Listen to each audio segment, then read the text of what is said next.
Is this a good example of how SOCOM identifies the enablers on the ground? And talk us through that process, how you select who you think you can really support and work with. As you know, sometimes it's of necessity, who's available.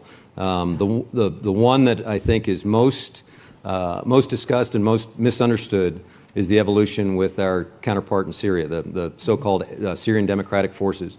Now, interestingly, they came about that name because at one point in time, and I dealt with them directly, I was on the formative stage of the relationship with these guys. They formerly called themselves the YPG, who the Turks would say equated to the PKK. You're dealing with a terrorist enemy of mine. How can you do that, ally? So we literally played back to them, hey, you got to change your brand. What do you want to call yourself besides the YPG? And with about a day's notice, they declared that they were the Syrian Democratic Forces. I thought it was a stroke of brilliance to put democracy in there somewhere. But it gave them a little bit of credibility. And the interesting part, and I was lucky to have a great partner in Brett McGurk out there with me about the same time, because they were asking for things that I couldn't give them. And it literally was an acknowledgement that they were the demographic dominant force in northern Syria. They wanted a seat at the table, whether it's at Geneva or Astana or wherever talks are happening about the future of Syria.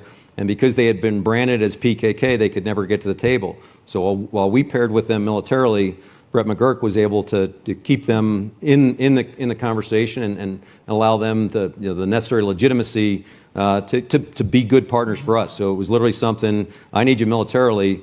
The diplomat here will deliver an entree, if nothing else, for you to be legitimate, from a state standpoint, right, or from at least a governance standpoint later on. We tripped to that one. So to your point, how do you find these guys? We tripped to them when some of you may remember there was a town called Kobani.